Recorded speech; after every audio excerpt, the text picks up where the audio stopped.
it's a bug. It's an orchid. It's an orchid mantis. So they look like orchids. Oh, you're off. Okay, I got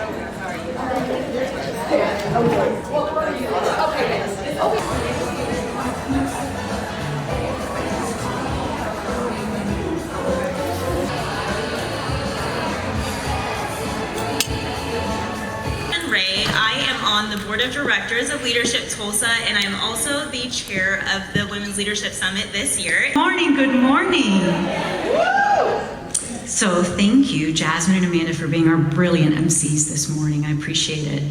I'll be brief. States, but she never stopped being herself. She earned her doctorate after 50. She continued teaching while serving in the White House because her identity was never a title. And I think that's the lesson women need to hear today. I like when the event has good food. I'm grabbing my phone really quick.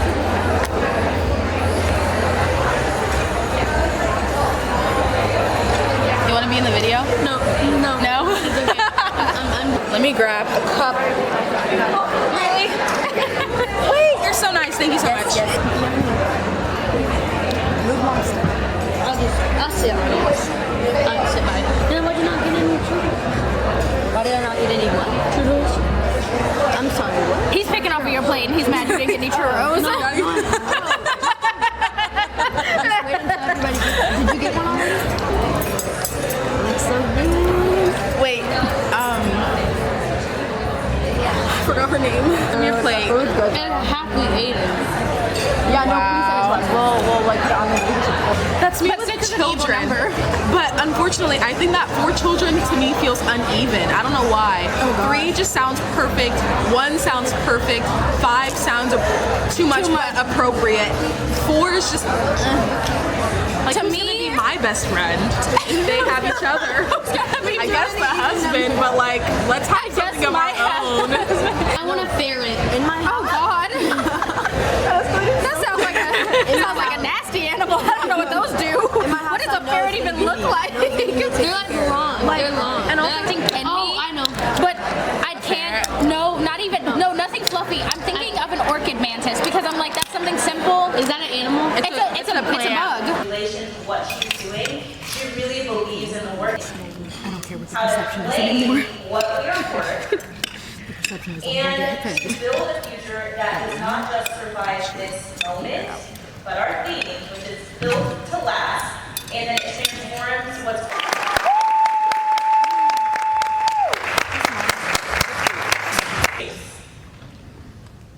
After 7 years together, I had to confront the reality of my marriage.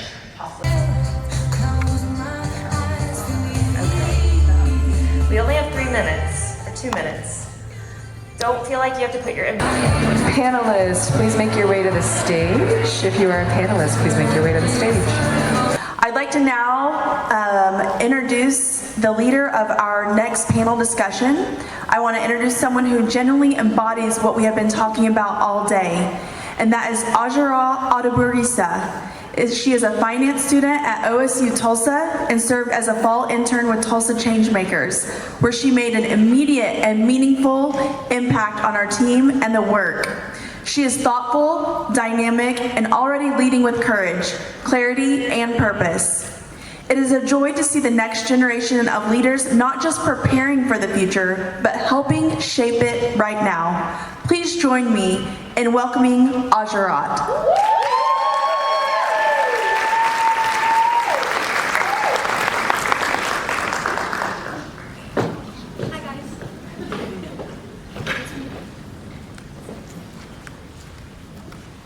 Thank you so much.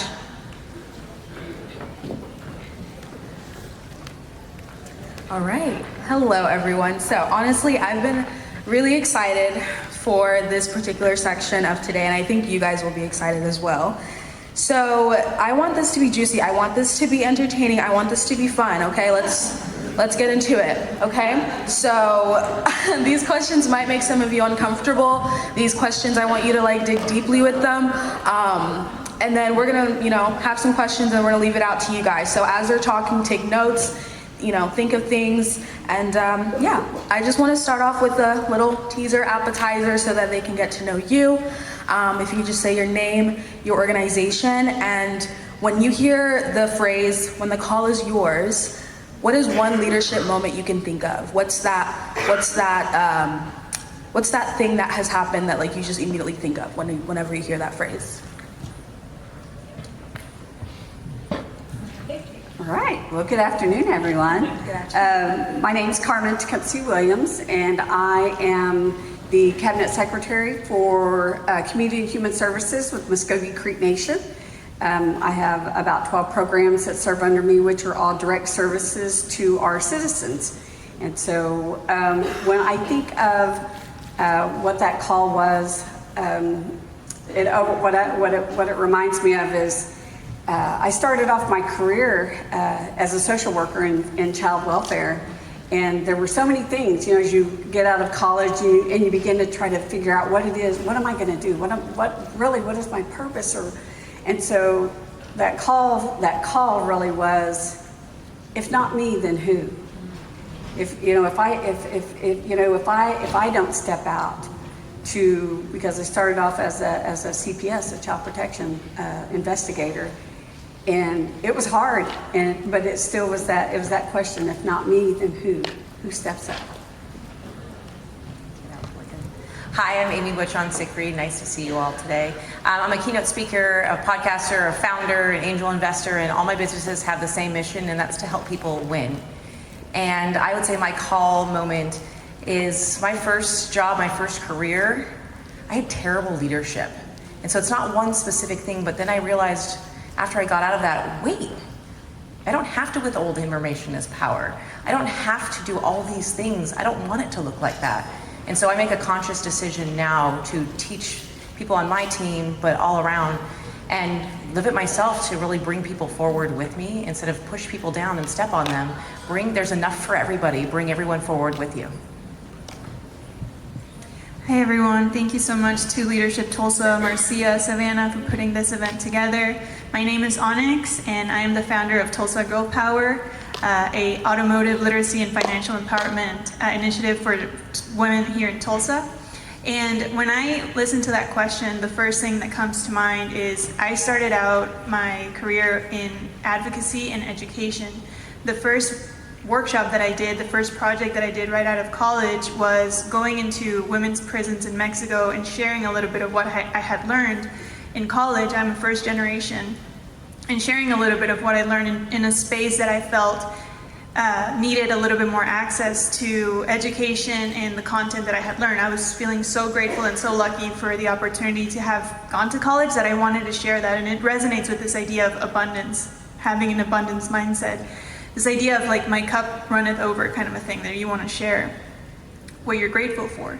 And so in addition to that, when I hear that question, it reminds me of this idea of advocacy for my ideas, but also learning over time that I can also be an advocate for myself. Because if I do that, then I can inspire other women to advocate for themselves. So I'm sharing all of this to say that that's how it started, and you know, believing in your ideas and going into places where sometimes it's a little bit more of unknown, more questions than answers, but just having that initiative to take that step and seeing where it leads. Hi, I'm Chelsea Thomas. I'm a physician and oncologist with OU Stevenson Cancer Center. And thank you very much for this opportunity to be here and to be with these women and to be able to hear their stories. That's really exciting. The one opportunity that comes to mind for me is actually something I didn't want to do. I was asked to be a part of a leadership group or cohort where I was learning leadership skills. I had just taken on a new position as a leader within my group of other physicians. And I'd also just found out that I was pregnant with my second baby, and I was like, it is too much to do a project right now. But the project ended up being something that improved, I thought of the idea to improve the time that it is to treat lung cancer patients. And so we went from the diagnosis of when someone has an abnormal CT to when they start treatment, and through that project, that quality improvement project, we were able to decrease the time of treatment by over a week that someone had, which was just an important part of treating cancer and also patient-centered. So that's one time I considered. Hello, everyone. I am Sherry Bates. I am the Community Relations Manager with Aon. And let me just say that I love the phrase, when the call is yours, because I feel like each and every one of us have gifts and talents on the inside of us that we have been gifted with, which makes us special. And when I hear the phrase, when the call is yours, I think sometimes our call is to say no, and we also have to recognize that season that we talked about so much today, and so recognizing the different seasons that we are in life. And then the moment that comes to mind is when I took the leap of faith and decided to leave human resources and transition to the corporate citizenship department. Is the moment that I felt like my leadership skills really was a leap. And so I had the opportunity to move from, again, HR to corporate citizenship. And in that moment, HR felt like the safer space, the more comfortable space, the more solid place to stay in. But leaping over to corporate citizenship, looking at culture, it's been very rewarding, so that I get to impact people's lives in a different way, where they feel that they can trust me, they feel like they have a space of belonging. And it's also great to recognize that you have leaders in your life that may see the call on you before you even see or recognize the call. And so I had a great leader, Stephanie Reagan, for you, those of you who know her, who was able to speak into my life and tell me that the call is yours even before I recognized that the call is mine. So I'm so thankful for the opportunity to have so thankful for the opportunity to have made that transition. Wow, guys, I don't know about you. Okay, in your books, they have their bios. I'm gonna tell you something. They were being too modest, too classy with how they wrote it. They're absolutely brilliant. You could write a dissertation on just how amazing that these women are. So let's just get more into them. My first question is actually gonna be for Onyx. So you work with a lot of women and young girls build their confidence, their voice, and their power. What have you learned about helping women take up space without losing themselves? One of the things that I've learned is the importance of patience, especially in our culture that is so fast-paced. And I can give you some examples of what I mean.